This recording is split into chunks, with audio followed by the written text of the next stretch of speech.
मतदान के दिन चुनाव का बहिष्कार समरावता गांव के द्वारा किया जा रहा था। उनकी ये मांग थी कि उनकी तहसील नगर फोर्ट है और उपखंड कार्यालय देवली है। देवली उनके प्रेजेंट लोकेशन से काफ़ी दूर है, तो वो अपने उपखंड कार्यालय को उनियारा करने की मांग कर रहे थे। इससे पहले भी उसी तहसील से उनियारा से ही हमारे पास इस तरह की मांगें आई थी। उनको हमने राज्य सरकार को आंकलन करके भेजा भी था और राज्य सरकार के द्वारा 2 पंचायतों को सही उनियारा मुख्यालय से जोड़ा भी गया था। पहली बार ये मांग 30 अक्टूबर को ग्रामवासियों ने हमारे सामने रखी थी। अनफॉर्चुनेटली उस समय आचार संहिता प्रभावी थी, तो एसडीएम ने उनको यही आश्वासन दिया था कि आचार संहिता के बीच में तो हम आपकी मांग आगे नहीं भेज सकते, आचार संहिता के बाद हम आपकी मांग को आगे उठाएंगे और जो भी प्रक्रिया होगी उसको पूरा करके आपकी मदद करेंगे।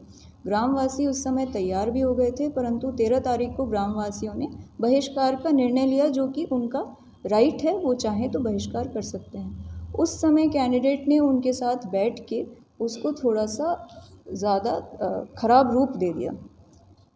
हुआ ये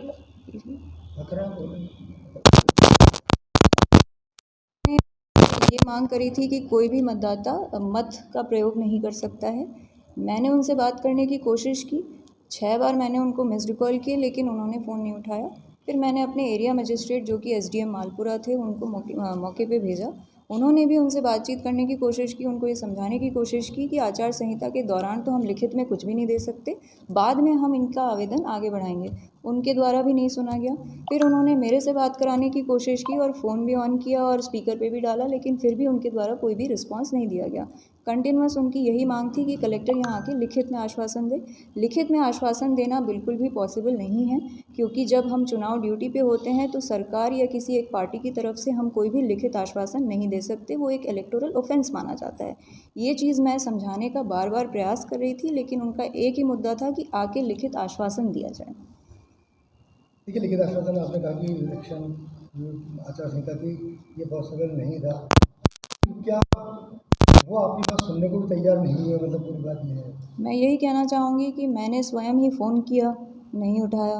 मैंने एसडीएम को भेज के समझाने की कोशिश की, नहीं माने। मैंने एसडीएम से कहा कि मेरे से आप बात कराएं, वो भी नहीं हुआ। फिर मैंने एसडीएम के साथ जब ये घटना हो गई तो एसडीएम को बुला के मैंने अपने एडीएम को भेजा। एडीएम साहब भी पूरी रात, जब तक ये पूरी घटनाक्रम रही, एडीएम साहब भी वहीं रहे। उन्होंने भी बार बार उनसे बात करने की कोशिश की, परंतु वो बिल्कुल मानने को तैयार नहीं थे। उनका एक ही था कि हमें लिखित आश्वासन मिले, जो कि पॉसिबल नहीं था, और ये चीज़ वो भी जानते थे। और इसको एक तरह से एक मुद्दा बनाया गया जिसके बहाने सारी घटनाक्रम। ताज़ा हालत बिल्कुल ठीक है। अभी ज़िले में पूरी तरह से शांति है। सारे जो जाम कुछ लगे हुए थे कल समर्थकों के द्वारा, वो खुल चुके हैं। पूर्ण रूप से शांति है। काम होता है कि घर घर जाके लोगों को रिक्वेस्ट करें कि आप वोट दो।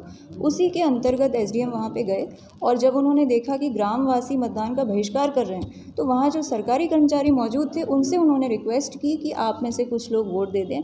उसमें से कुछ लोगों ने जाके अपना वोट दे दिया और कुछ लोगों ने नहीं दिया, तो दबाव की कोई स्थिति नहीं थी। डॉक्टर किरोड़ी प्रशासनिक अधिकारी के साथ पहुंचे थे, क्या वार्ता हुई? डॉक्टर साहब वहाँ पे पहुँचे थे। ग्रामवासियों ने अपना पक्ष उनके सामने रखा था और उनके द्वारा भी समझाइश की गई। ग्रामवासियों के द्वारा उनको आश्वासन दिया गया कि जो भी नुकसान हुआ है और यदि उनके साथ जो भी घटनाक्रम हुई है उसमें ग्रामवासियों को कोई मेजर नुकसान नहीं होने देंगे। उनका जो भी नुकसान है उसकी भरपाई जैसे हो सकती है वो भरपाई भी की जाएगी, जो आंकलन हो सकता है वो आंकलन भी किया जाएगा और शांति का माहौल बनाया जाएगा, इस तरह का आश्वासन दिया गया। देखिए, पुलिस कानून अपना काम कर रहा है, जिस तरीके की आगे कार्रवाई होनी है। इलेक्शन कमीशन से किस तरह की आगे कार्रवाई की कुछ? इलेक्शन कमीशन के द्वारा इस बात की सराहना की गई है कि इतना वायलेंस होने के बावजूद पोल प्रोसेस को बिल्कुल शांतिपूर्ण तरीके से निपटाया गया। पोल प्रोसेस में कोई भी कमी नहीं आई, कोई अड़चन नहीं आई।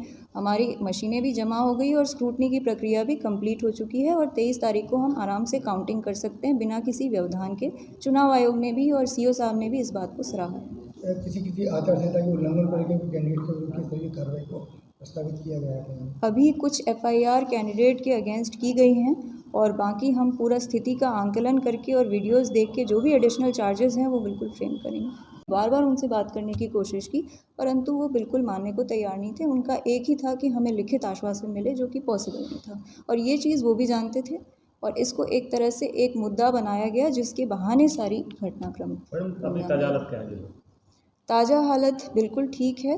अभी ज़िले में पूरी तरह से शांति है। सारे जो जाम कुछ लगे हुए थे कल समर्थकों के द्वारा वो खुल चुके हैं।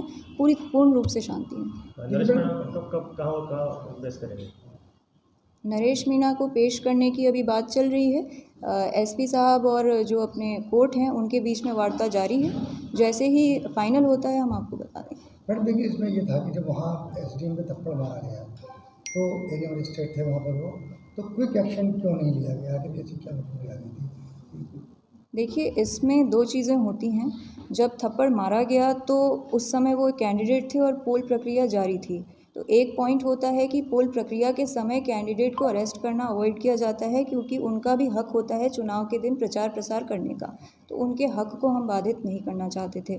सेकंड, हमारे पास ये इंटेलिजेंस थी कि नरेश मीणा के साथ जो लोग बैठे थे उसमें से मैक्सिमम लोग बाहर के थे, और उनकी पूरी प्लानिंग ही ये थी कि एक रिएक्शन, एक तरह से ये एक ट्रैप था हमारे लिए। उनकी प्लानिंग थी कि हमसे एक रिएक्शन मिले और उसी बहाने वो बूथ पे हमला करें, अन्य बूथों पे भी हमला करें और पोल प्रोसेस को बाधित करें। तो हमने संयम रख के उस ट्रैप में अपने आप को गिरने नहीं दिया। हमने डिसाइड किया कि पोल प्रोसेस तक सब कुछ शांतिपूर्ण चलने देंगे, जिससे कि चुनाव सही से निपटे, और जब एक बार पोलिंग पार्टी और ईवीएम ठीक से रवाना हो जाएगी तब हम आगे की कार्रवाई करेंगे। देखिए, जो इंडिपेंडेंट कैंडिडेट नरेश मीणा वो बार ये कहते हैं कि वो इसलिए भड़के कि 3 लोगों का वोट ज़बरदस्ती डलवाया गया हो, और इस तरह की बात भी आ रही है कि आज एसडीएम मालपुरा उनके तरफ भी बयान जारी किया गया है कि मैंने दबाव में सब कुछ किया है। तो क्या सच है? नहीं, आप उस क्लिप को खुद ही देखें, मैंने भी देखा है। एसडीएम ने बिल्कुल नहीं कहा है दबाव में। उसने कहा है कि डीओ मैडम ने मुझे कहा कि जाके लोगों को मोटिवेट करके वोट डलवाएं। डीओ और एरिया मजिस्ट्रेट और एसडीएम का काम ही होता है लोगों को मोटिवेट करना। हमारी चुनाव आयोग से डायरेक्शंस होते हैं स्वीप के। स्वीप का मतलब होता है कि लोगों से जाके वोटों की अपील करना, पोस्टर्स लगवाना और अधिक से अधिक मतदाताओं को वोट देने के लिए लाना। उसके लिए उस दिन हम एक हेला टोली भी लगाते हैं जिसका यही काम होता है कि घर घर जाके लोगों को रिक्वेस्ट करें कि आप वोट दो। उसी के अंतर्गत एसडीएम वहाँ पे गए, और जब उन्होंने देखा कि ग्रामवासी मतदान का बहिष्कार कर रहे हैं तो वहाँ जो सरकारी कर्मचारी मौजूद थे उनसे उन्होंने रिक्वेस्ट की कि आप में से कुछ लोग वोट दे दें। उसमें से कुछ लोगों ने जाके अपना वोट दे दिया और कुछ लोगों ने नहीं दिया। तो दबाव की कोई स्थिति नहीं थी। डॉक्टर किरोड़ी प्रशासनिक अधिकारी के साथ पहुंचे थे, क्या वार्ता हुई? डॉक्टर साहब वहाँ पे पहुँचे थे। ग्रामवासियों ने अपना पक्ष उनके सामने रखा था, और उनके द्वारा भी समझाइश की गई। ग्रामवासियों के द्वारा उनको आश्वासन दिया गया कि जो भी नुकसान हुआ है और यदि उनके साथ जो भी घटनाक्रम हुई है उसमें ग्रामवासियों को कोई मेजर नुकसान नहीं होने देंगे। उनका जो भी नुकसान है उसकी भरपाई